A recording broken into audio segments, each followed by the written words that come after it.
Hi guys! Nasa airport ako ngayon kasi pupunta ulit ako ng India. Pero bago yon pupunta muna ako ng Bangkok kasi doon ang una kong flight.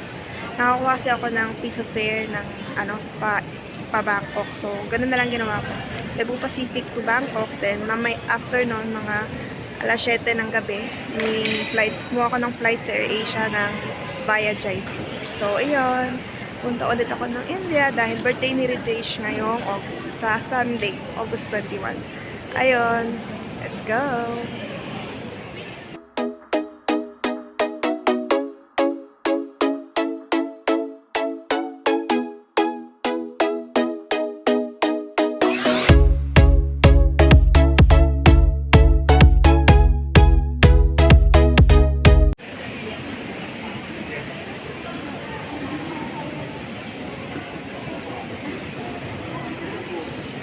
Haba ng pila sa check-in pero at least bukas na. Ayan yung Goldilocks dito na store kaya lang ang mahal at I think doble yung presyo sa mismong Goldilocks talaga. Ayun, kakatapos ko lang sa immigration at nandito na ako sa boarding area. Wala pang masyadong tao kasi maaga pa, 2 hours pa before the flight. At okay naman lahat. Yung immigration experience ko, madali lang. Tinanong nga lang kung ano daw gagawin ko sa Bangkok. Sabi ko magka-transit at pumunta ako ng India, which is expected na nung officer kasi nga may records na ako na pupunta ng India. Then, tinanong nga pala ako nung immigration officer kung solo lang daw ako nagta-travel at kung ano daw pangalan ng jowa ko.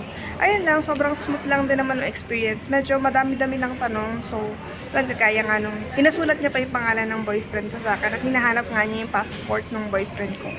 Sabi ko naman, meron, kaya lang nandun pa sa laptop, so kakalkalin ko pa. At hindi niya na naman pinahanap sa akin. Tinanong niya pala yung visa ko, chinecheck niya yung visa ko, ganyan, saka kung kailan daw ako uuwi. Pero hindi na niya hinanap yung yung return ticket ko. Tinanong niya lang kung kailan yung uwi ko. Tapos parang ninote niya doon sa system nila kung kailan yung uwi ko. And nga pala guys, nagpunta ako doon sa Goldilocks kasi gusto ko ng pork dinuguan. Di ba meron silang pork dinuguan doon? Hindi naman ako nag-crave ngayon kasi talagang kumain ako ng pork dinuguan bago ako umalis. Meron kasi nagtitinda doon malapit sa amin. Kaya lang, ang mahal dito, grabe, sobrang mahal. Doble ng presyo sa mismong Goldilocks. Kasi naman, nakakainis din naman ako. Magpapafood panda na sana ako kanina sa amin ng Goldilocks. Yung mga pulboron, ganyan. Kaya lang, sabi ko, mamahalan ako kasi parang mas mahal yata sa food panda kaysa dun sa mismong store. May mga discount naman. So, may discount pa naman sa food panda. So, parang ganun din naman. Ewan ko pa sa sarili ko, hindi ko na tinuloy yung pagbili ng Goldilocks. Ayun, isa pa palang gusto ko sa Goldilocks yung pulboron. Mahal guys ng pulboron. 170 yung assorted na nasa plastic.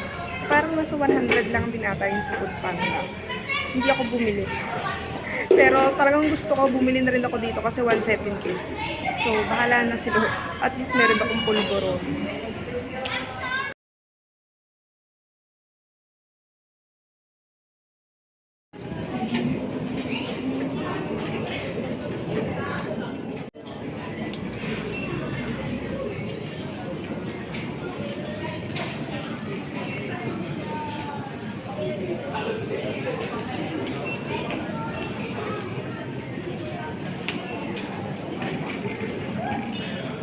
Traffic, papasok na aeroplano.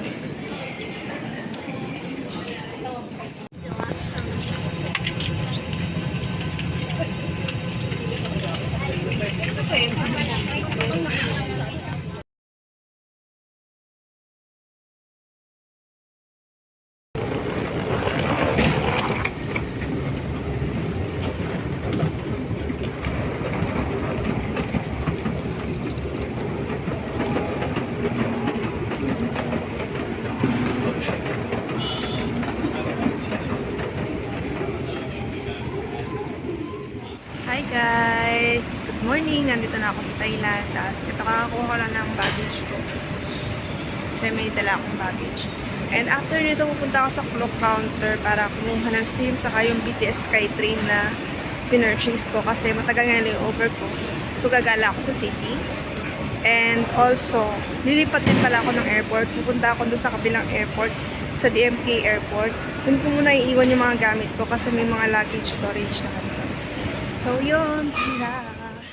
Nandito nga pala ako sa Gate 7 sa Bangkok Airport, yung Suvarnabhumi Airport. At ito yung Gate 7. Pinapakita ko siya kasi dito kami unang nagkita ni Ritesh nung first time namin mag-meet dito sa Thailand. Andito nga pala ako sa Gate 3 kasi nandito yung free shuttle bus na magdadala sa akin sa Don Muang Airport o yung DMK Airport. Ayan siya. Guys, libre lang yung shuttle bus na yun. Basta sabihin nyo lang doon sa counter na meron kayo, may flight kayo doon sa Don Muang ng araw na yun or the next day, ganyan. Ito nga, nag-register na ako, tapos binigyan nila ako ng sticker. Ilagay ito sa damit. Yun nga lang, dumating ako dito ay 6 o'clock and naglolo ko pa yung cellphone ko. Ayaw lumabas ayaw mag-load. So, kasi when nirestart ko siya, ang tagal niyang nag-load. So, hindi ko agad nahanap yung ticket at naiwan na ako ng bus. At kailangan ko pa to maghantay ng 30 minutes. Pero okay lang, kasi mahaba yung layover ko dito sa Thailand, 15 hours. Ito na pala yung bus. Mga 15 minutes nandito na siya.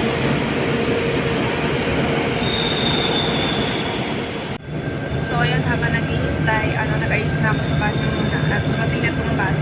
Parang siguro mga 6:15 dumating siguro yung bus. Hindi ko alam. Nung paglabas ko ng CR, nandito na siya.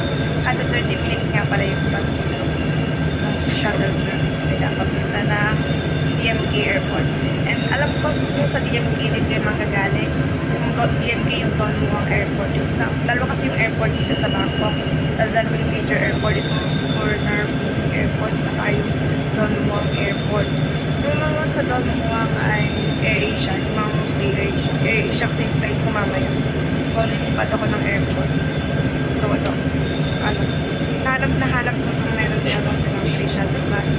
So, inano ko siya. Parang tinuha ko yung opportunity na gamitin yun. Kasi may bayad yung sa ibang shuttle, alam ko eh.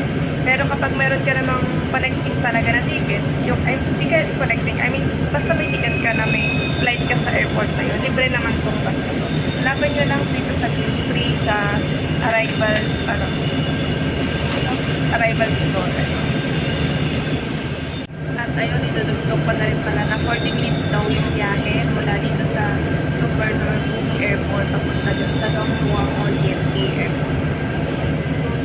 Also, don't worry nga pala kung meron kayong mga malalaking baggage, kagaya ko, ayan, pwede siyang ilagay dito.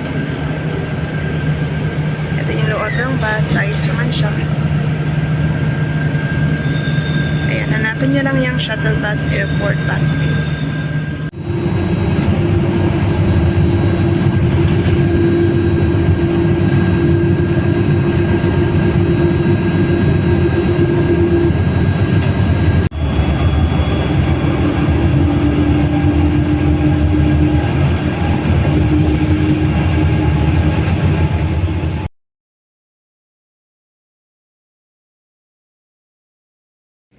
Ito, iniwan ko muna dito yung dalawa kong baggage sa second floor to ng Don Muang Airport.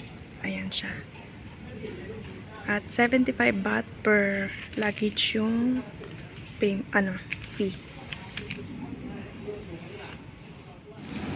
Ayan, itong breakfast ko ngayon dito sa airport.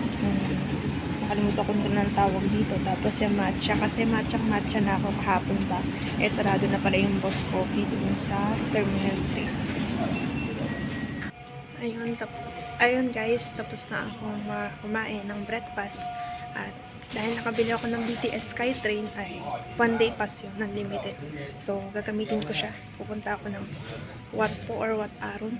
Basta doon, sa may, river something. Ang layo actually. So, tinignan ko yung map, parang, lilipat ako makakasakay ako sa 3 line ng nila, BTS Skytrain dito sa Bangkok. Actually, meron mas madaling way na alam ko kasi nakapunta na ako dito sa Bangkok before. Dito kasi kami unang nakita ni Ritesh dati. At ito yung airport na pinuntahan namin kaya medyo familiar sa akin yung mga lugar. Pwede ako mag-bus papunta ng Mochit sa Mochit BTS. Kaya lang, sayang naman yung BTS Sky Train Pass na binili ko kung hindi ko magagamit lahat, diba? So, i-challenge ko na lang yung sarili ko. At ito nga, nakalagay. SRT Red Line, sasakay ako dyan. Mahaba pa naman yung oras ko. Basta kailangan kong makabalik dito sa DMK Airport ng 4 o'clock. Kasi 7 o'clock yung flight ko. Hindi nyo sinabi ko sa luggage counter kung anong oras ako pwedeng bumalik ng makabalikan yung luggage ko ngayong araw.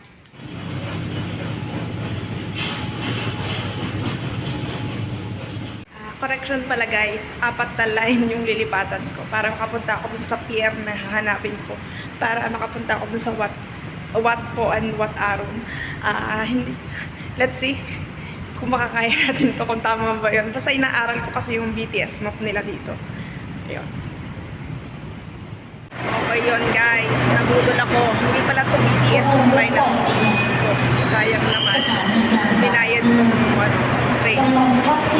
Next time mamaya sa Mochit na talaga ako dadaan. At ito, dumating na yung train.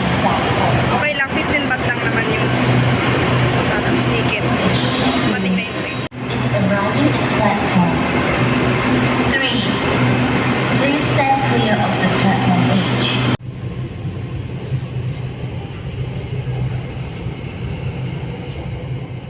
Diyos ko po, inuubos ng Bangkok, ng mga rail station dito sa Bangkok yung pera ko. Kasi ito palang pupuntahan kong Pink Line, hindi pa daw nag-e-exist. So, hindi pa ako makaka-transfer doon. Under construction pa lang daw yung Pink Line na yon. So, pupunta na naman ako sa isang station. Doon ako magta-transfer para makapunta doon sa, pier na yon, sinasabing pier. Ay, nako, okay lang. At least, challenge tayo.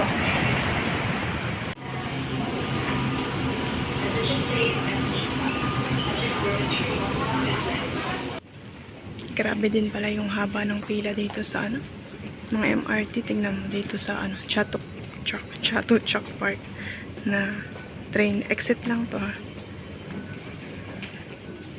Passengers waiting for the train, please stand on the right or wait in front, as directed by the conductor, and allow other passengers to exit the selected path and allow other passengers to exit the train.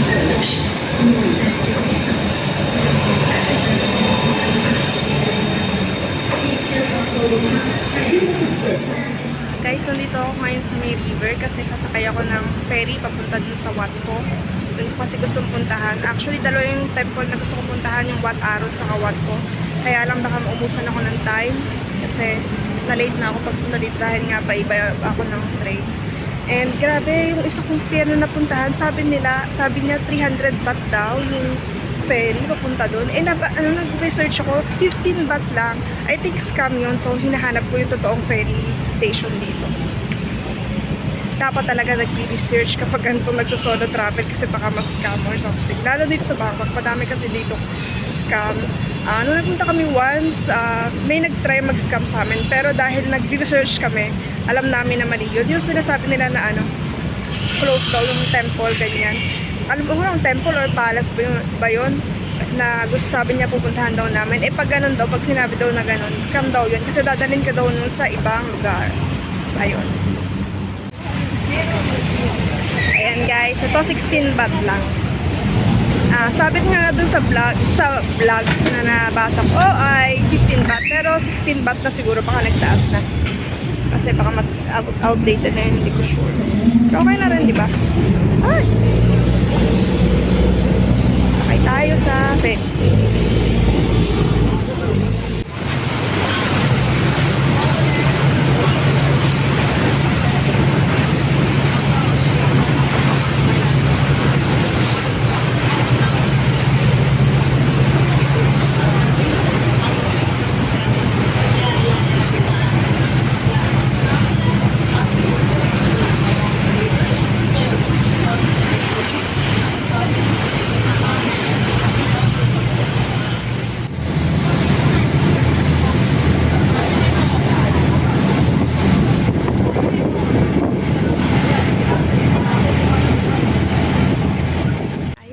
Nakababa na ako ng boat. Hanapin ko lang tong Wat Po. Sana hindi ako maligaw. Actually, madali naman kasi marunong sila mag-English, nakakasagot yung mga Thai kapag nagtatanong ka sa kanila. Saka mababait sila. Lahat, pag sinasabi mo thank you, lagi sila naka-welcome, ganyan. Tapos sasabihin nila, have a great day. In fairness, nakakatuwa sila. Yun nga lang talaga, meron din hindi maganda kagaya yung sasabi ko. Sinabi ko pala yung sa ticket booth, sabi ko, bakit dun sa kabila, 300 baht daw. Ang nagagalit niya si ate. Sabi niya, bakit naging scam, ganyan, parang ganun. Pero ang sinabi niya, kaya daw ganun.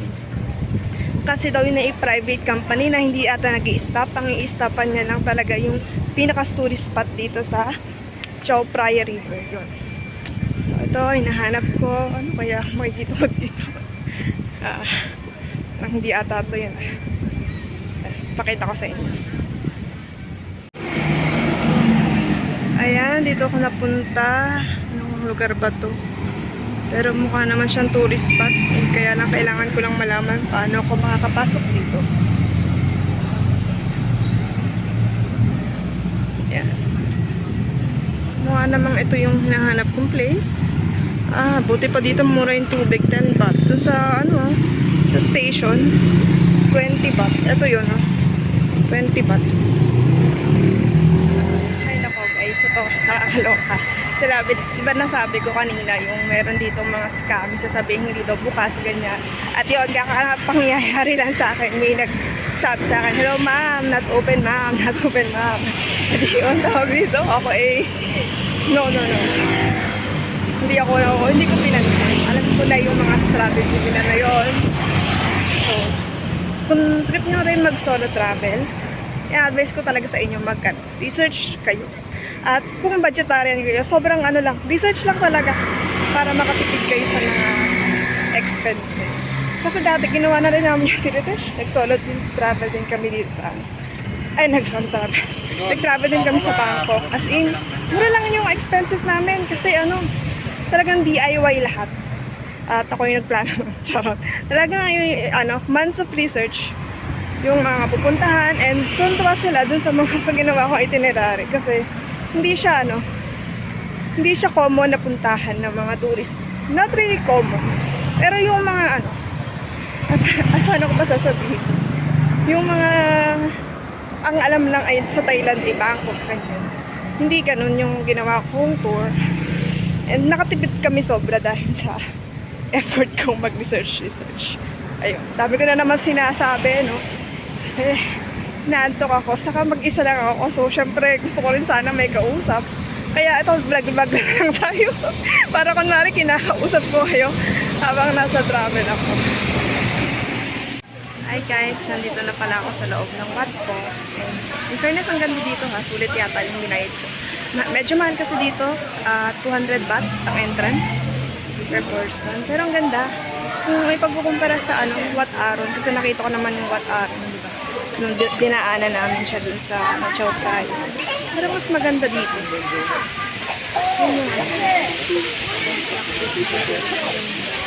Ibigyohan ko pa para makita.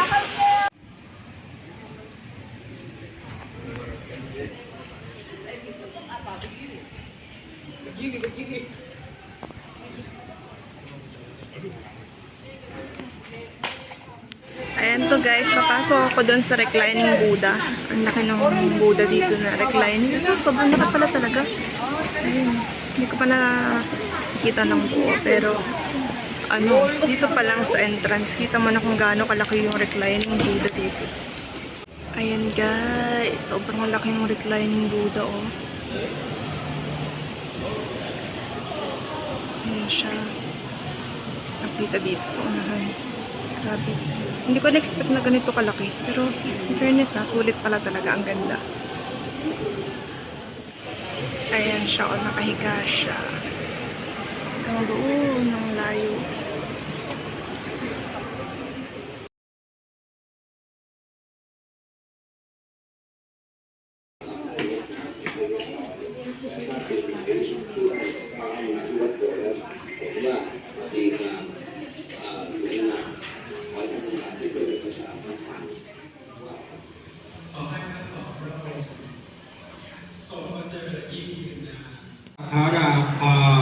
พระวันตุเมนะชารีติเสสังมังคารายาจามิ Grabe, sobrang laki nitong watpo. Akala ko maliit lang siya. Akala ko yung reclining Buddha lang yung pinupunta. Pero ang dami dito mga Buddha. Grabe, hindi ko talaga, hindi ko ma-imagine. Hindi ko pa nga alam kung paano ko uuwi. Paano mag-exit kasi hindi ko makita yung exit. Akala ko ito na yung reclining Buddha. Iba pa pala to.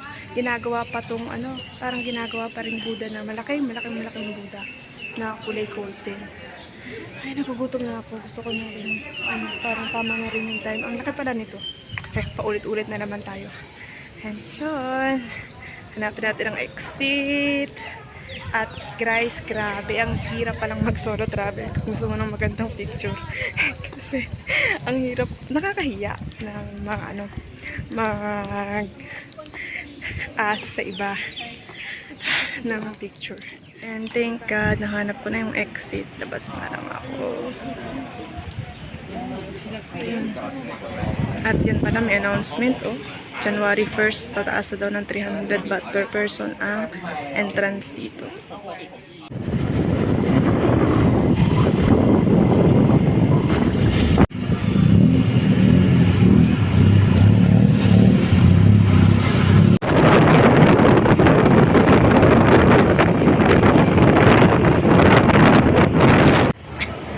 Guys, napagod ako at nag-grab ako. Nakita nyo doon sa video.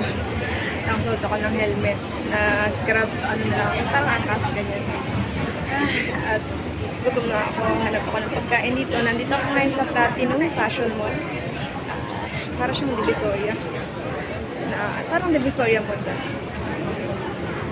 Ito ko, hanap ako ng kainan dito. Marami ditong dami. Pero parang ang mahal. Mas mura pa sa Shopee. Pero tingnan natin, mag-iikot-ikot ako later. Update ko kayo. Sa nga nana, gabong pro. Nasa, wey.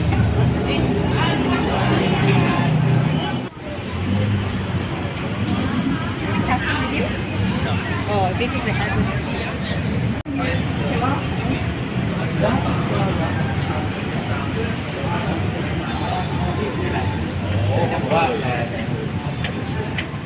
Ay, namili pala ako sa Bitsy ng mga grocery stuff.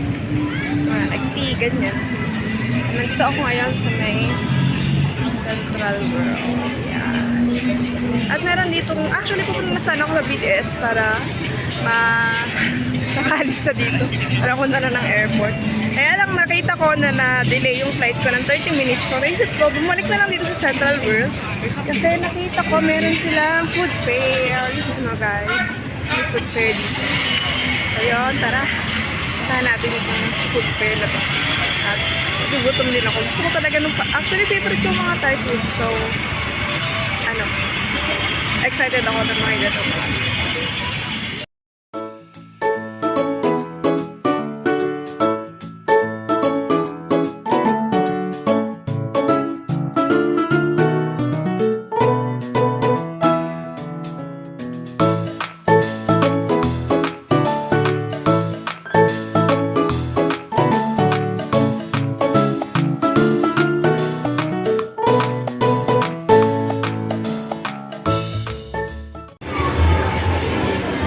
Tingnan nyo, may napasukan ako dito ng food festival nila. Ang cute! Ang ganda! Yes. Parang food hall na parang maze. Ayan, Shang. Ito yung famous na beer dito sa Bangkok. Sa Thailand. Not only in Bangkok, pati Thailand.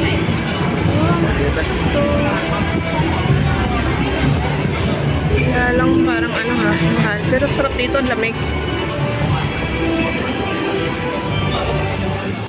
Guys, sumakay pala ako ng BTS, yung train nila dito, parang metro. Tapos, hindi na ako nag-video kasi pagod na ako. At ngayon naman, sasakay ako ng bus, papunta ng BMK. Abangan ko yung A1, saka A2 na bus. Nakita ko na yung A2 na bus, kaya lang naiwanan na ako. So, tayin ko na lang yung susunod. Sabi naman ay kada 15 minutes na daan yung mga bus. Aga pa naman. Kaya okay lang. Hi guys, nag-freshen up nga pala ako kasi sobra talagang init sa kalagkit ng pakiramdam ko. Ubus ko yung wipes ko sa daming dami kong inuwa sa sarili ko. Ay, gusto ko na bumili ulit ng bago. And bumili nga pala ako ng Thai milk tea para magpalamig kasi hindi po ako bukas yung check-in counter. Doon na lang ako sa loob kakain kasi may gusto ako doon Thai restaurant sa loob ng boarding area. Kakain ako doon, saka bibili ako ng Thai mango sticky rice doon.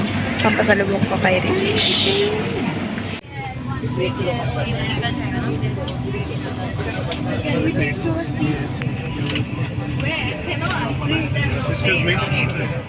Hi guys! I reached Jaipur and hindi na rin ako nakapag-vlog because I'm so annoyed inside the plane. And my So, see battery you tomorrow. is low. Yeah, so see you tomorrow yun.